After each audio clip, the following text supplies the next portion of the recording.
ध्येय टीवी के daily MCQ कार्यक्रम में आप सबका स्वागत है और मैं हूं विवेक ओझा। इस कार्यक्रम में हम आईएएस, पीसीएस और अन्य प्रतियोगी परीक्षाओं के बहुविकल्पीय प्रश्नों पर चर्चा करते हैं। तो आइए शुरू करते हैं आज का पहला सवाल, जो काफी सुर्खियों में भी है। मार्तंड सूर्य मंदिर के संबंध में निम्नलिखित कथनों पर विचार करें। पहला, भारत का सबसे प्राचीन सूर्य मंदिर कश्मीर में स्थित मार्तंड मंदिर है।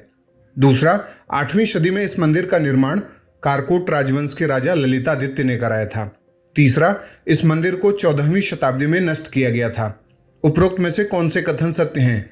ए 1 और 2, बी 2 और 3, सी 1 और 3 या फिर डी 1, 2 और 3।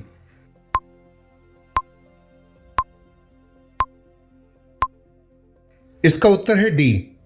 व्याख्या देखते हैं। हाल ही में जम्मू कश्मीर के अनंतनाग जिले में स्थित प्राचीन मार्तंड सूर्य मंदिर में 3 दशक बाद सूर्य हवन किया गया। इस पूजा में उपराज्यपाल मनोज सिन्हा, देश के विभिन्न शहरों से आए पुजारी और स्थानीय लोग और कश्मीरी पंडितों ने भाग लिया। मार्तंड सूर्य मंदिर भारत में 4 प्रमुख सूर्य मंदिरों में से एक है। 3 अन्य सूर्य मंदिर हैं: उड़ीसा का कोणार्क सूर्य मंदिर, गुजरात के मेहसाणा का मोढेरा सूर्य मंदिर, राजस्थान के झालरा पाटन का सूर्य मंदिर।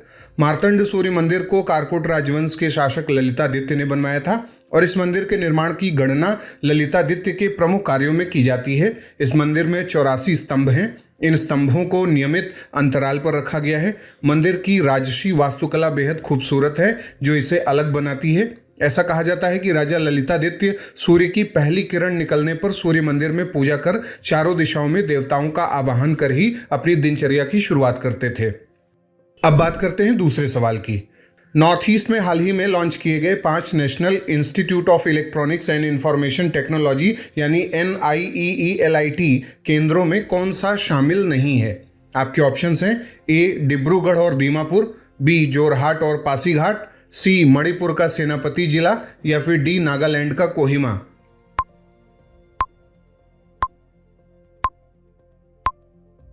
इसका उत्तर है डी।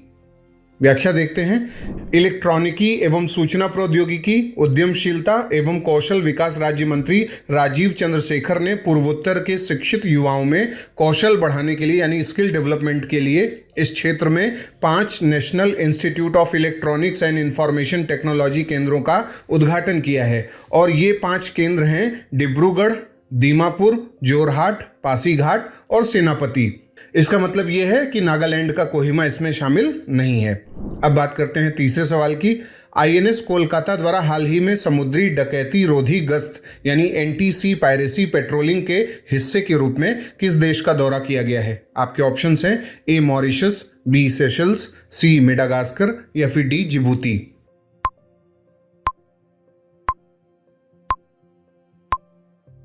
इसका उत्तर है डी। व्याख्या देखते हैं। भारतीय नौसेना द्वारा अदन की खाड़ी में व्यापारिक जहाजों के सुरक्षित पारगमन यानी सेफ ट्रांजिट को इंश्योर करने के लिए INS कोलकाता ने समुद्री डकैती रोधी गश्त के हिस्से के रूप में 4 से 7 मई 2022 तक जिबूती का दौरा किया। इस दौरान भारत के कमांडिंग ऑफिसर कैप्टन प्रशांत हांडू ने यात्रा के दौरान जिबूती की राष्ट्रीय नौसेना के कमांडर कर्नल अहमद डाहर जामा और जिबूती तटरक्षक बल के commander in chief colonel Wais Omar Bogoreh से मुलाकात की। अब बात करते हैं चौथे सवाल की। 2020-21 में भारत से हुए टिश्यू कल्चर पौधों के निर्यात में लगभग 50% हिस्सेदारी किस देश की थी? आपके ऑप्शंस हैं: A Australia, B Denmark, C Netherland या फिर डी जर्मनी।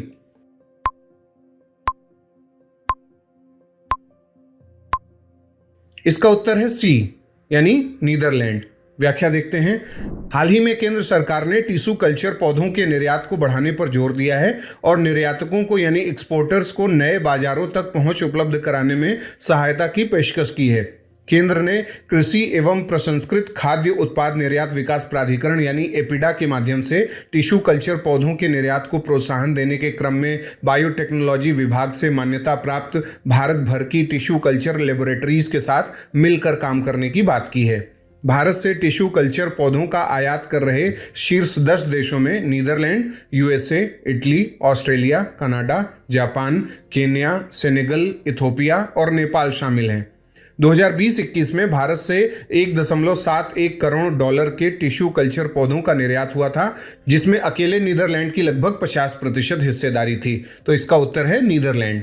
अब बात करते हैं आज के 5वें और अंतिम सवाल की। सशस्त्र सीमा बल के संबंध में निम्नलिखित कथनों पर विचार करें।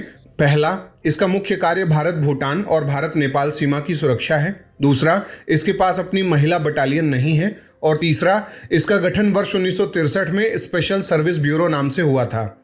उपरोक्त में से कौन से कथन सत्य हैं?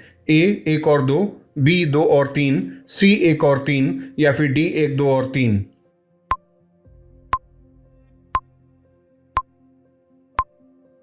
इसका उत्तर है सी।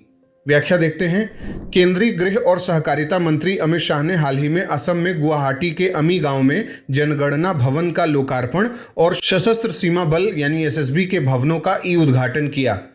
15 जनवरी 2001 को सशस्त्र सीमा बल को एक सीमा सुरक्षा बल यानी बॉर्डर गार्डिंग फोर्स घोषित किया गया था और 2003 में गृह मंत्रालय ने इसका नाम स्पेशल सर्विस ब्यूरो की जगह सशस्त्र सीमा बल रखा।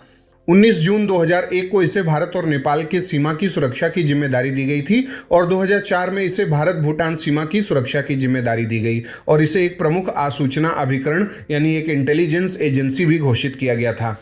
इसके कामों में शामिल हैं सीमा पारीय अपराध का नियंत्रण यानी क्रॉस बॉर्डर जो क्राइम्स हैं उनको कंट्रोल करना, तस्करी और अन्य गतिविधियों से निपटना, सिविक एक्शन प्रोग्राम चलाना, सीमा क्षेत्रों में रहने वाले स्थानीय लोगों के मन में सुरक्षा के भाव को विकसित करना और काउंटर इंसर्जेंसी ऑपरेशन चलाना।